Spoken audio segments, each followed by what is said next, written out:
আসসালামু আলাইকুম প্রিয় লিসেনার্স, সবাই কেমন আছেন?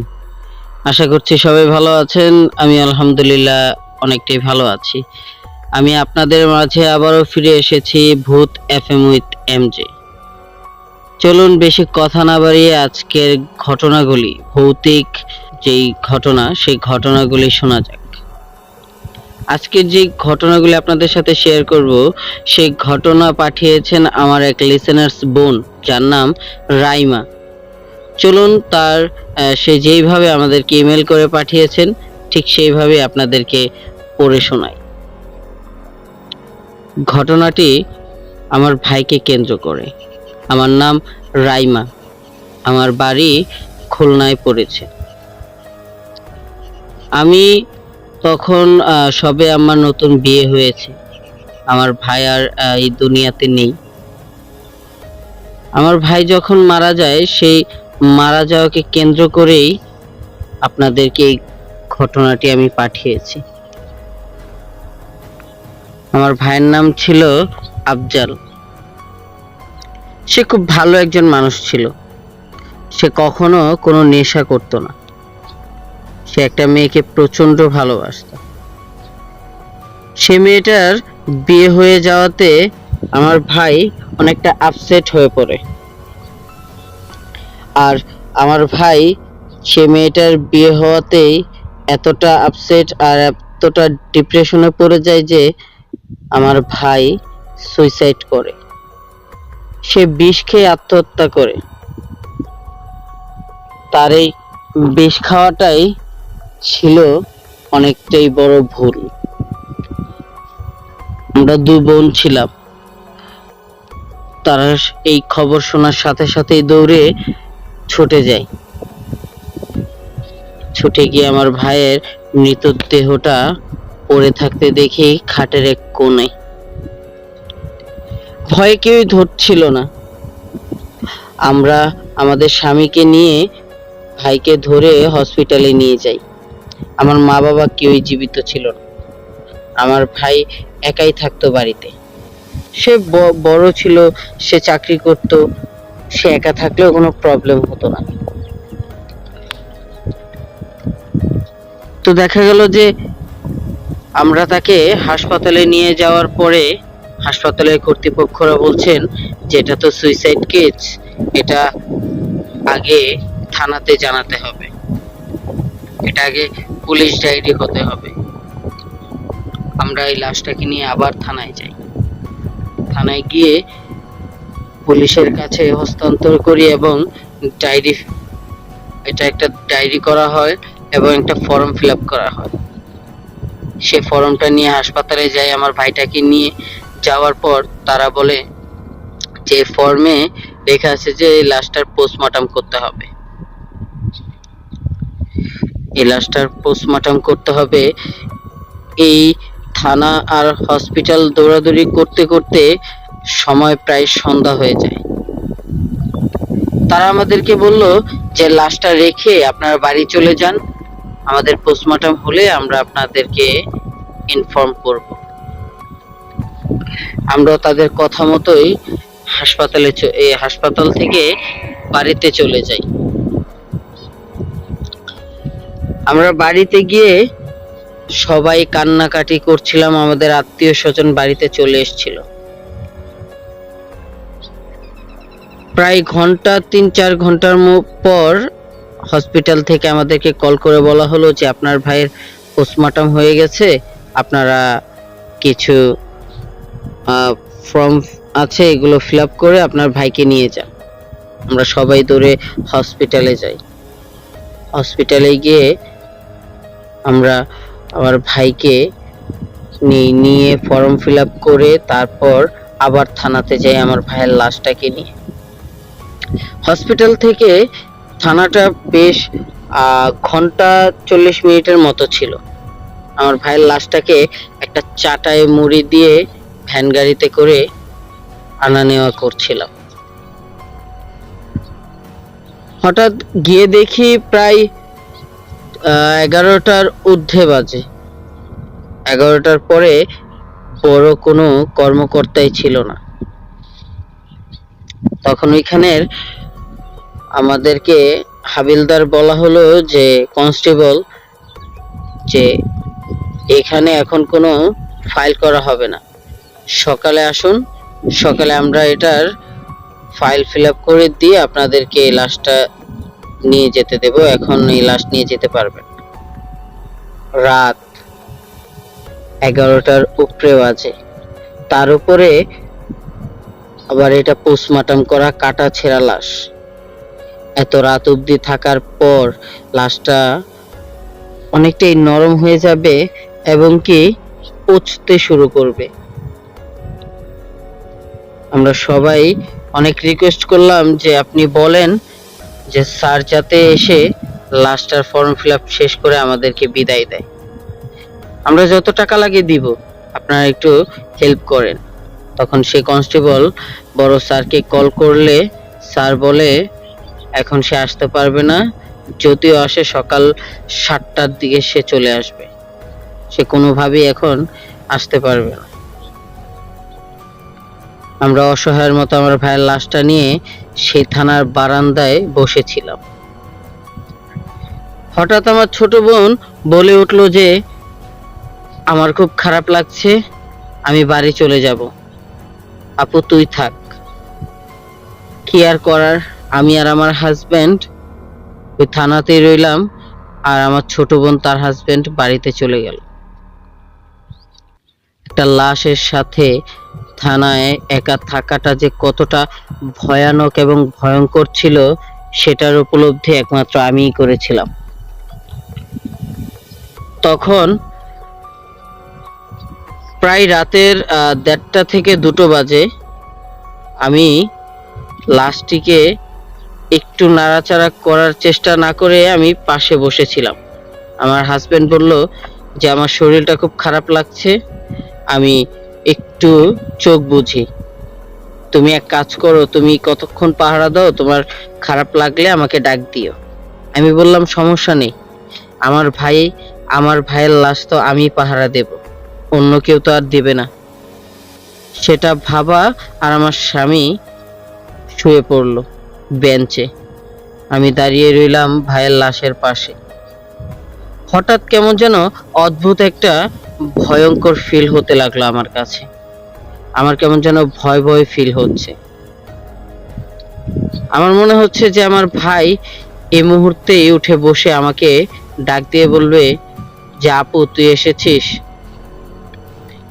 এটা ভাবাটা যে কতটা ভয়ঙ্কর এবং কতটা শিহরিত ছিল আমার জন্য শুধু আমিই জানি।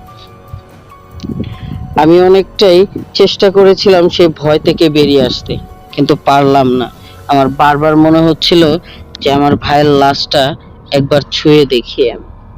আমার ভাইয়ের মুখটা একটু চাটাই থেকে খুলে আমি আমার ভাইয়ের মুখটা দেখি, যেই ভাবা সেই কাজ। আমি ভাবতে ভাবতে আমি আমার ভাইয়ের চাটাইটা খুলে আমার ভাইয়ের মুখটা দেখার চেষ্টা করছি। এমন সময় দেখি আমার ভাইয়ের চোখগুলো খুলে আছে, এমন ভাবে আমার দিকে তাকিয়ে আছে যে আমি ভয়ে চিৎকার করে উঠি। আমার চিৎকার শুনে আমার স্বামী এবং সাইডের এক কনস্টেবল ছিল, তারা দৌড়ে আসে। আমি বললাম যে ও আমার দিকে তাকিয়ে আছে।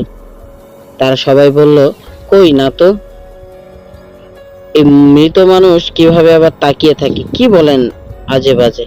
আমার স্বামী আমাকে সান্ত্বনা দিয়ে বলল যে তোমার ভাই হয়তোবা তোমার এটা মনে হচ্ছে, চলো বাইরে থেকে একটু হেঁটে আসি। আমার মনকে সান্ত্বনা করার জন্য আমার স্বামী আমাকে নিয়ে বাইরে হাঁটতে যায়। বেশি দূরে না গিয়েই প্রায় থানার একটু বাইরে গিয়েই আমরা চাটা খেয়ে আবার রিটার্ন চলে আসি।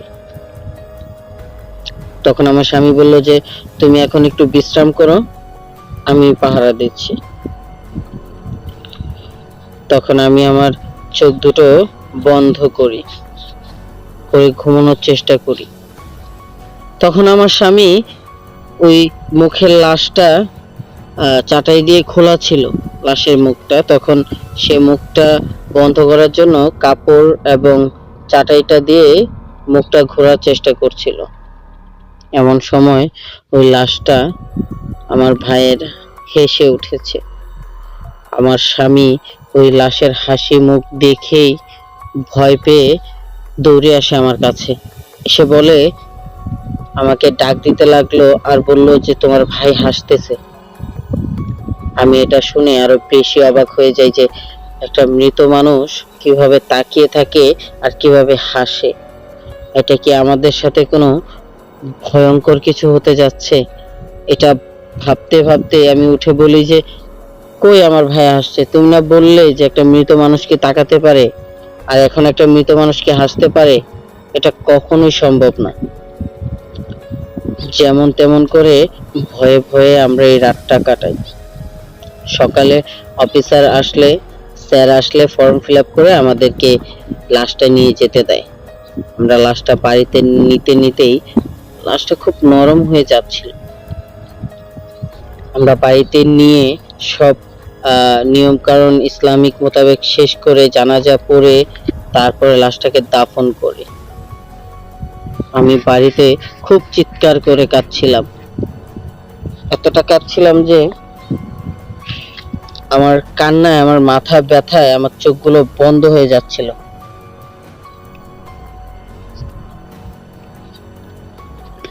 আমি তখন মাথা ব্যথায় শুয়েছিলাম। আমার মাথা ব্যথায় তখন আমি শুয়ে পড়ি। শুয়ে হঠাৎ আমার চোখ লেগে যায়। আমি ঘুমানোর চেষ্টা করি। হঠাৎ আমার চোখ লেগে আমি ঘুমিয়ে পড়ি।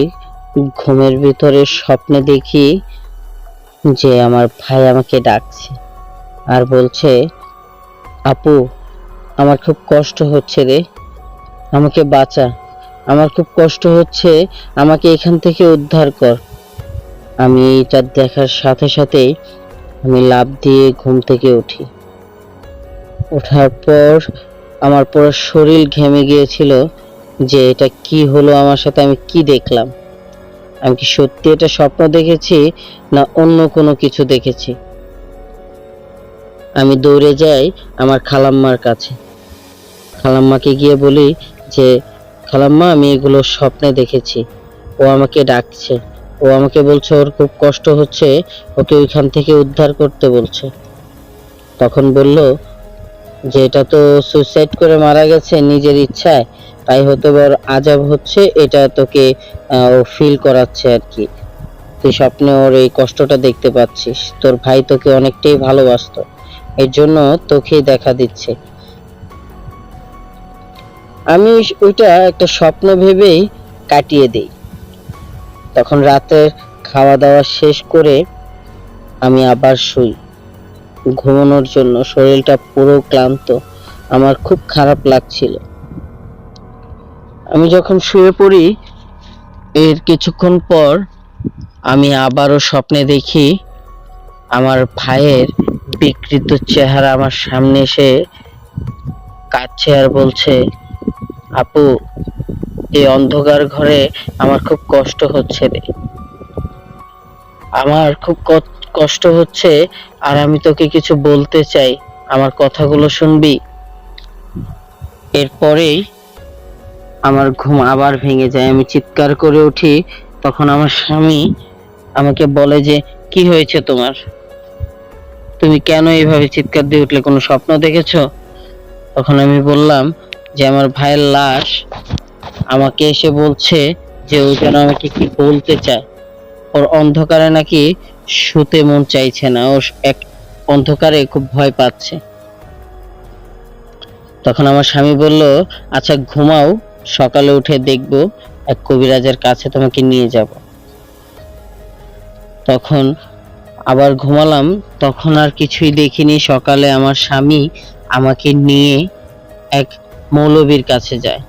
সে মোটামুটি ভালোই কবিরাজ ছিল। আমাকে নিয়ে যাওয়ার পর সেই মৌলবী আমাকে দেখে বলল যে, তুমি কি খুব ভয়ে আছো মা? তখন আমি বললাম, জি বাবা আমি ভয়ে আছি, আমার ভাই গতকাল দাফন করেছি আমার ভাইকে, আমার ভাই মারা গেছে। কিন্তু বারবার আমার ভাই আমার স্বপ্নে এসে কি যেন বলতে চাচ্ছে, তবে বলতে পারছে না, আমি বারবার জেগে উঠছি। তখন ওই মৌলানা সাহেব আমাকে বলল যে তুমি ভয় পেও না, তোমার ভাই তোমাকে অনেকটা ভালোবাসতো বিধায় তোমাকে বারবার দেখা দিচ্ছে। আর যেহেতু এটা আত্মহত্যা একটা লাশ, সে এরকম কিছুটা করবেই, কারণ তার আত্মাটা তো খুব কষ্টে আছে, এর জন্য তুমি দেখতে পাচ্ছ, এটা কোনো বিষয় না। তখন সে আমাকে ঝাড়ফুঁক করে তাবিজ দিল। এরপর থেকে আমার ভাইকে আমি কখনোই আর স্বপ্নে দেখিনি। এটাই ছিল আমার প্রথম এবং শেষ একটি ঘটনা। ধন্যবাদ প্রিয় লিসেনার্স, আপনাকে, আপনি এত সুন্দর করে আপনার জীবনে ঘটে যাওয়া ভৌতিক ঘটনা আমাদের কাছে শেয়ার করেছেন, তার জন্য অনেক কৃতজ্ঞ আপনার কাছে। এবং আমার যে প্রিয় লিসেনার্স গুলো আছে তাদের কাছে একটাই অনুরোধ থাকবে আমার, আপনাদের সাথে ঘটে যাওয়া এবং আপনাদের ফ্যামিলির সাথে ঘটে যাওয়া যে ভৌতিক ঘটনাগুলি আছে অবশ্যই আমাদেরকে আমাদের কাছে পাঠানোর জন্য আমাদের ডিসক্রিপশনে আমাদের ইমেল অ্যাড্রেস দেওয়া আছে, সেখানে গিয়ে আপনার নাম, ঠিকানা এবং বয়স লিখে আপনার সাথে ঘটে যাওয়া ভৌতিক ঘটনাটি লিখে পাঠিয়ে দিন। অবশ্যই আমরা সেটা সম্প্রচার করব। তো চলুন বেশি কথা না বাড়িয়ে আমরা দ্বিতীয় ঘটনায় ফিরে যাই। দ্বিতীয় ঘটনাটি আমার দুঃসম্পর্কের এক ভাইয়ের সাথে। তার সাথে সেই ঘটনাটি ঘটেছিল এক শ্মশান ঘাটকে কেন্দ্র করে। আসলে আমরা সবাই জানি যে শ্মশান ঘাট এমন একটা জিনিস, সেখানে অদ্ভুত, অলৌকিক এবং ভৌতিক ঘটনা প্রায় ঘটে থাকে। তো চলুন আমার ভাইয়ের কাছ থেকে আমি যেভাবে শুনেছি ঠিক সেইভাবে আপনাদেরকে শোনাচ্ছি। ঘটনাটি প্রায় 2007 সালের ঘটনা। তখন আমি কলেজে পড়ি। আমরা তেমন একটা শ্মশান ঘাটের বিষয়ে তেমন কিছু জানতাম না, তবে মাঝে মধ্যেই বাড়ির পাশে শ্মশান ঘাট হওয়াতে মাঝে মধ্যেই গিয়ে মানুষকে কিভাবে পোড়ানো হয় এবং কি কি করা হয় সেগুলো আমরা দেখতাম। আমার বন্ধুকে নিয়ে আমি একদিন শ্মশান ঘাটে যাই, গিয়ে দেখি একটা বৃদ্ধ লাশ পোড়ানো হয়েছে এবং সেটা পোড়ানোর পর তার যত আসবাবপত্র ছিল সেইগুলো ওই শ্মশান ঘাটেই ফেলে রেখে এসেছে। আমরা দাঁড়িয়ে থেকে সবার যাওয়ার অপেক্ষা করছিলাম যে তারা কখন যাবে এখান থেকে। তারা যাওয়া আর আমরা আমাদের মাথায় দুষ্টমি বুদ্ধি আসা। তখন আমার বন্ধু বলতে লাগলো যে চল এই আসবাবপত্রে খুঁজে দেখি যে আমাদের কোনো কাজের জিনিস আছে কিনা, আর এখানে যে ভালো কোনো জিনিস থাকে আমরা এগুলো বাড়িতে নিয়ে যাব। তখন আমি বললাম যে না না, এগুলো করা ঠিক হবে না, আরেকজনের জিনিস, আর তারপরে আবার এটা শ্মশান ঘাট, মৃত ব্যক্তির জিনিসপত্র, এগুলো নিয়ে ঘাটাঘাটি করাটা মোটেও ভালো হবে না। ও বলল যে একটা মৃত ব্যক্তি আবার কি করবে আমাদের, আর এটা কি কেউ দেখছে? তারা মনে করবে তাদের ভগবান এগুলো নিয়ে গেছে। যা বলা তাই কাজ, ও আমাকে টেনে নিয়ে গেল ওই লাশের আসবাবপত্রের কাছে। ওইখানে গিয়ে দেখে সুন্দর সুন্দর পেন্টিং, তারপরে ওই লোকের অনেকগুলো জিনিস, যেমন পিতলের মগ বা অনেক জিনিস, সে লোকের ভালো ভালো সুন্দর সুন্দর জিনিসগুলো ও আর আমি বেছে বেছে নিয়ে দুজনে বাড়িতে চলে যাই। বাড়িতে চলে যাওয়ার সময় আমরা একটা গাড়িতে উঠি, একটা অটোতে উঠি বাড়িতে যাওয়ার জন্য। সেই অটোটা খুব ধীর গতিতে চলছিল। এতটা ধীর গতিতে কখনো কোনো অটো চলে না। তখন আমার বন্ধু বলল ড্রাইভারকে যে ভাই এতটা আস্তে কেন চলছেন, আপনার কি ব্যাটারিতে চার্জ নেই? সে ড্রাইভার কোনো কথা বলল না। আমি আবারও বললাম ভাই একটু জোরে চালান, এত আস্তে কেন চালাচ্ছেন, ব্যাটারিতে চার্জ না থাকলে বলেন, আমরা নেমে অন্য অটোতে করে চলে যাই। তখন সে আমাদের দিকে এমন ভয়ঙ্কর ভাবে তাকালো যে আমরা দেখে ভয় পেয়ে সে রানিং অটো থেকেই নেমে দৌড় দেই। দৌড়াতে দৌড়াতে আমরা প্রায় কিছুটা দূরে এসে আরেকটা অটোতে উঠি। আমরা দুজনে দৌড়াতে দৌড়াতে খুব হাঁপিয়ে গিয়েছিলাম, খুব ঘেমে গিয়েছিলাম। ওই অটোতে করে বাড়িতে চলে যাই কোনো রকম ভাবে। বাড়িতে গিয়ে দুজনেই গোসল করে খাওয়া দাওয়া শেষ করে ও ওর মতো বাড়িতে চলে যায়, আর আমি আমার বাড়িতেই শুয়ে পড়ি। মা বারবার জিজ্ঞাসা করছিল যে এগুলো কোথা থেকে এনেছিস। তখন আমি বললাম যে আমার যে বন্ধুটা আসছিল তার বাসা থেকেই, এইগুলো সব ফেলে দিচ্ছিল তো তখন আমি নিয়ে আসছি, আর ও ওইগুলো ওর এক বন্ধুকে দিয়ে দেবে, এই বলে আমি কথাটা কাটিয়ে ফেলি। অনেকটাই ভয় লাগছিল তখন যে আমাদের সাথে অটোর ড্রাইভারটা কেন এমন করলো। আমি যখন ঘুমোতে যাই তখন ঘুমোতে পারছিলাম না। হঠাৎ কেমন যেন আমার মনে হলো যে আমার ওয়ারড্রোবের সাথে কে যেন একটা দাঁড়িয়ে আছে। আমি ভয়ে ভয়ে তাকিয়ে দেখি ওই বৃদ্ধ লোকটা দাঁড়িয়ে বলছে যে কাজটা কোনো রকমই ভালো করিসনি। সেটা বলতে আমি ভয় পেয়ে যাই এবং অনেকটাই ভাবি যে এটা কি আমি স্বপ্ন দেখছি না অন্য কিছু। আমি খুব ভয় পেয়ে যাই। আমি তখন ভয় পেয়ে চিৎকার করে উঠলে মা দৌড়ে আসে আমার কাছে এবং মা বলে যে কি হয়েছে তোর। আমি বললাম যে না না কিছু হয়নি, আমি একটু ভয় পেয়ে গেছি আর কি, এটাই, আর কিছু না। তখন মা চলে গেলে আমি আবার ঘুমানোর চেষ্টা করি। ঘুমোতে পারছিলাম না কোনোভাবেই ভয়ে। সেই লোকটা বারবার আমার চোখের সামনে ভাসছিল, সেই লোকটার মুখ। সেই লোকটা হঠাৎ করে আবারও আমার সামনে এসে বলতে লাগলো যে আমার জিনিসগুলো ফেরত দিয়ে দে, না হলে তোদের ক্ষতি হয়ে যাবে। আমার জিনিসগুলো কেন তোরা এনেছিস? সে যখন এটা আমার সামনে এসে বলল আমি তখনই সেন্সলেস হয়ে পড়ি। এতটাই ভয় পেয়েছিলাম তার চেহারা দেখে। তার চেহারাটা খুব পুড়ে থেতলে গিয়েছিল মুখটা, যে পুরো পুরো চামড়া খসে খসে পড়ছিল তার মুখ থেকে, তার পুরো শরীর পুড়েছিল। এতটা ভয়ঙ্কর চেহারা দেখে আমি খুব ভয় পেয়ে যাই আর সেন্সলেস হয়ে পড়ি। আমার যখন জ্ঞান ফিরে আমি তখন তাকিয়ে দেখি আমি মার কোলে শুয়ে আছি। আমার মা আমাকে বলতে লাগলো যে বাবা তোর কি হয়েছে, তুই বাহিরে থেকে আসার পর থেকেই তুই কেমন যেন অদ্ভুত আচরণ করছিস। তখন আমি মাকে খুলে বললাম যে মা আমি এই জিনিসগুলো শ্মশান ঘাট থেকে এনেছি, আর তারপর থেকে কেন যেন খুব ভয় পাচ্ছি। আর ওই শ্মশান ঘাটের যার এই জিনিসগুলো ছিল সে আমাকে এসে বলছে যে এই জিনিস এনে আমি নাকি খুব ভুল করে ফেলেছি। এই কথা শোনার পর আমার মা খুব চিন্তিত হয়ে যায় এবং বাবাকে কল দিয়ে বলে যে তাড়াতাড়ি বাড়িতে আসতে।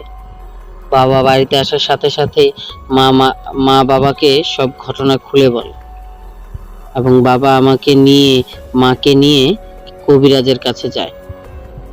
কবিরাজের কাছে যাওয়ার সাথে সাথেই বাবা গিয়ে কবিরাজকে সব খুলে বলে এবং বলে যে জিনিসগুলো এখন কিভাবে ফেরত দেওয়া যায়। সে কবিরাজ বলল যে আমি আগে ওই আত্মাটার সাথে আমার জিন দিয়ে কথা বলে দেখি। তখন সেই কবিরাজ সে বৈঠকে বসে তার জিন দিয়ে ওই আত্মাটাকে ডেকে এনে বলে যে আপনি কেন বিরক্ত করছেন এই পিচ্ছিটাকে। তখন ওই অবয়বটা বলল যে ও আমার জিনিসপত্র নিয়ে এসছে, আমার প্রিয় জিনিসগুলো ও কেন নিয়ে আসলো। তখন ওই লোকটি বলল যে বাচ্চা মানুষ তারা বোঝে নাই, তারা আপনার জিনিসগুলো নিয়ে আসছে, আপনি তাদেরকে ক্ষমা করে দিন, আর আপনার জিনিসগুলো তারা কোথায় ফেরত দিবে সেটা বলুন। তখন বলল যত কিছুই করুক ওর ক্ষতি না করে আমি যাব না। তখন বলল যে কি ক্ষতি করবেন আপনি? বলল যে কি ক্ষতি করব দেখতে চাস?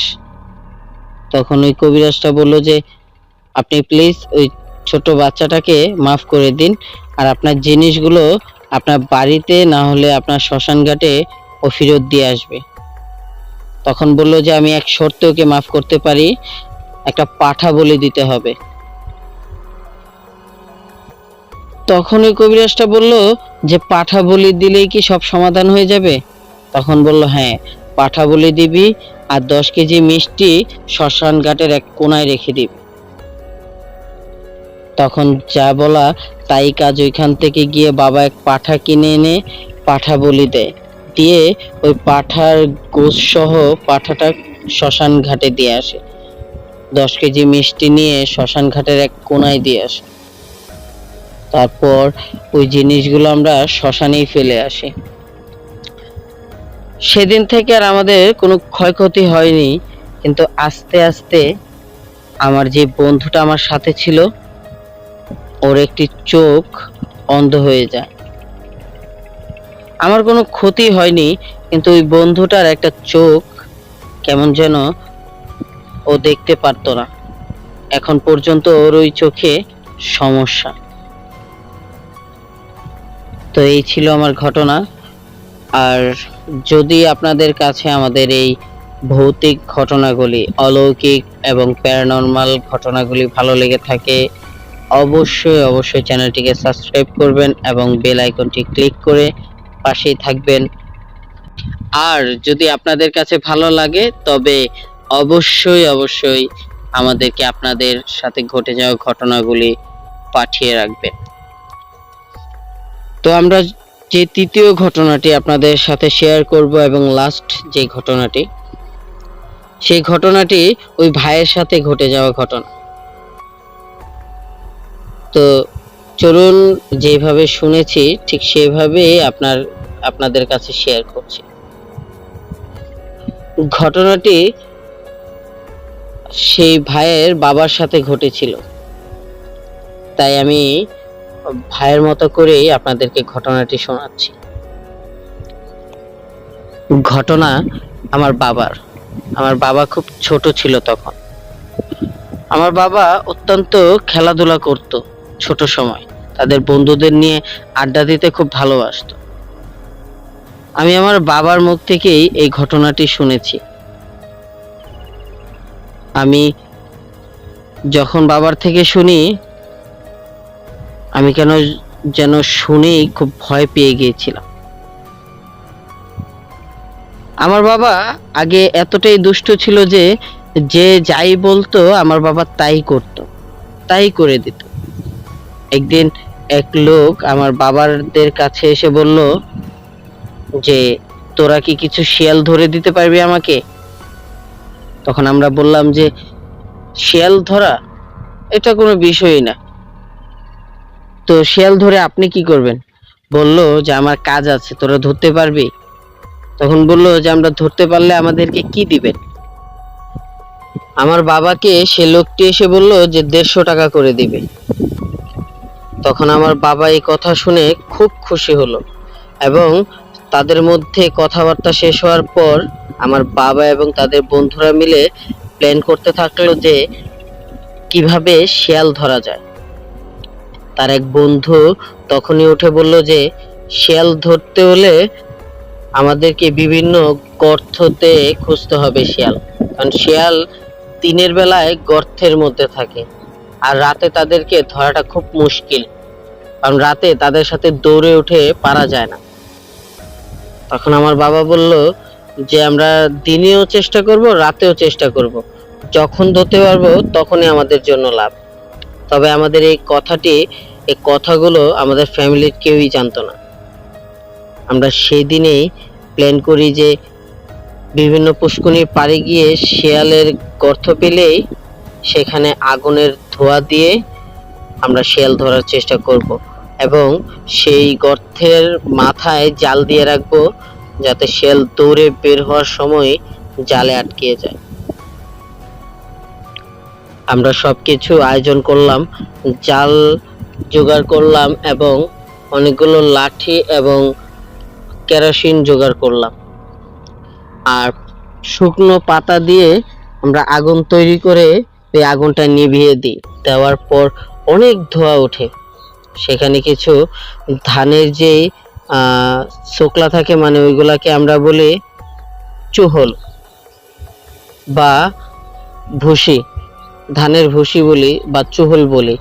ওইগুলো দিলে ধোঁয়া আরো বেশি ওঠে। আমরা যখন ওই আগুন দিয়ে গর্তের মাথায় কয়েকটা গর্ততে ট্রাই করি, তবে কোনো শিয়াল বের হচ্ছিল না। তখন আমরা ওই শিয়ালটাকে বের করার জন্য খুব চেষ্টা করলাম, পারছিলাম না। হঠাৎ একদিন আমাদেরকে আমার বাবার বন্ধু এসে বলতে লাগলো যে একটা বুদ্ধি আছে শিয়াল ধরার। তখন আমরা বললাম যে কি? বললো যে শ্মশান ঘাটে গেলে অনেক শিয়াল পাওয়া যাবে।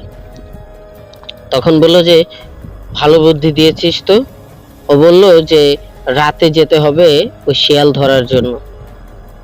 আমার বাবা ওটা ভাবতে ভাবতেই খুব খুশি হচ্ছিল যে আজ হয়তো বা শিয়াল ধরতে পারবো।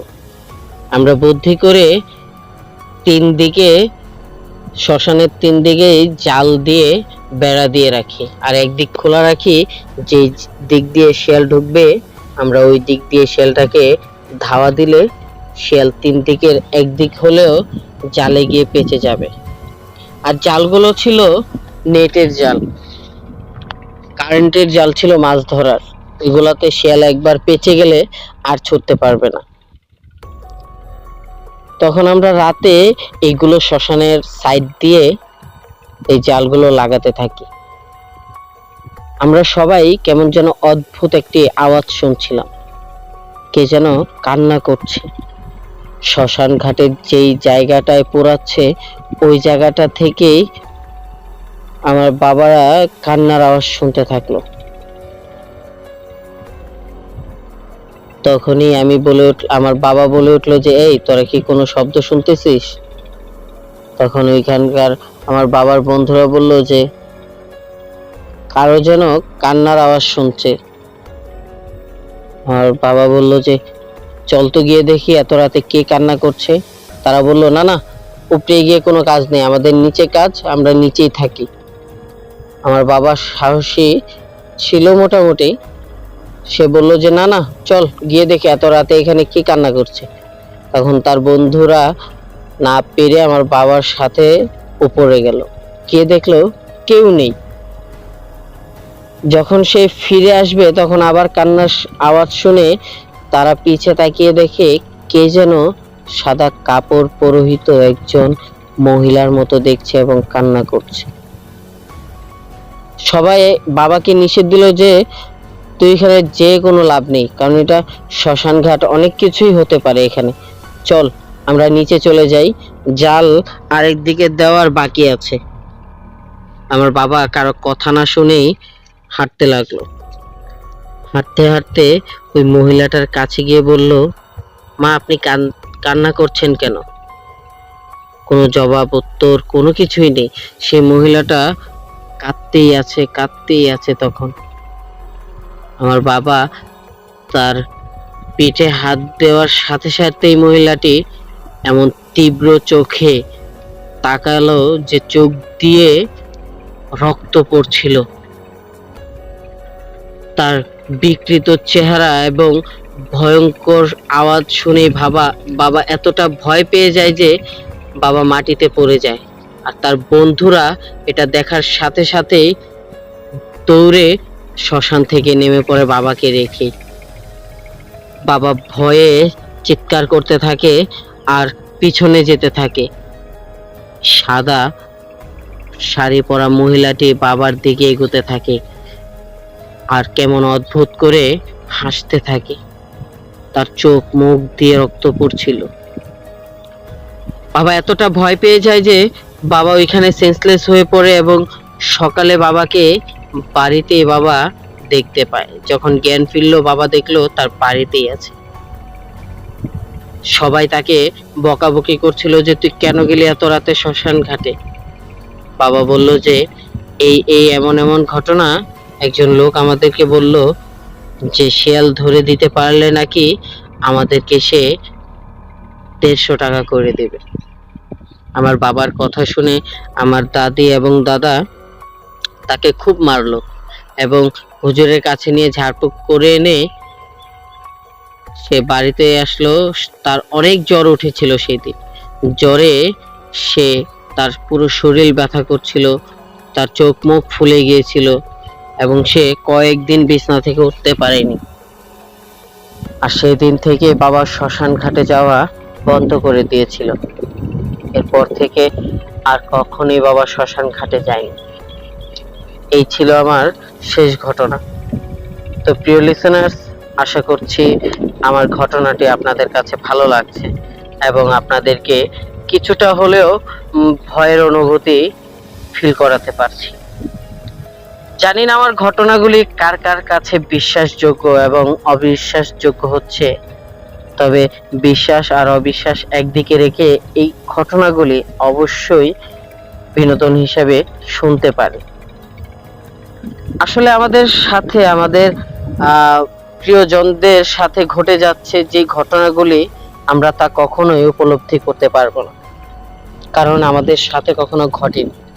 তবে আমাদের সাথে যেদিন ঘটবে সেদিনই আমরা বিশ্বাস করতে পারবো যে না, অলৌকিক, প্যারানরমাল, ঘোস্ট জাতীয় কোনো কিছু আছে, ভৌতিক কোনো বিষয় হলেও আমাদের এই দুনিয়াতে আছে। আমাদের সাথে ঘটছে না বিধায় আমরা এগুলো ফিল করতে পারছি না। তবে আপনাদের সাথে, আপনাদের মাঝে, আপনাদের কাছে আবারও অনুরোধ থাকবে যে যদি আপনাদের কারোর সাথে এই ভৌতিক ঘটনাগুলি ঘটে থাকে, অবশ্যই আমাদের কাছে শেয়ার করবেন। আমরা আরো নিত্য নতুন ঘটনাগুলি আমাদের লিসেনারদের কাছে শেয়ার করতে চাচ্ছি। যদি আপনারা আমাদেরকে হেল্প করেন অনেকটাই ভালো হবে। সবাইকে আজকের মতো বিদায় জানিয়ে আসসালামু আলাইকুম। সবাই ভালো থাকবেন।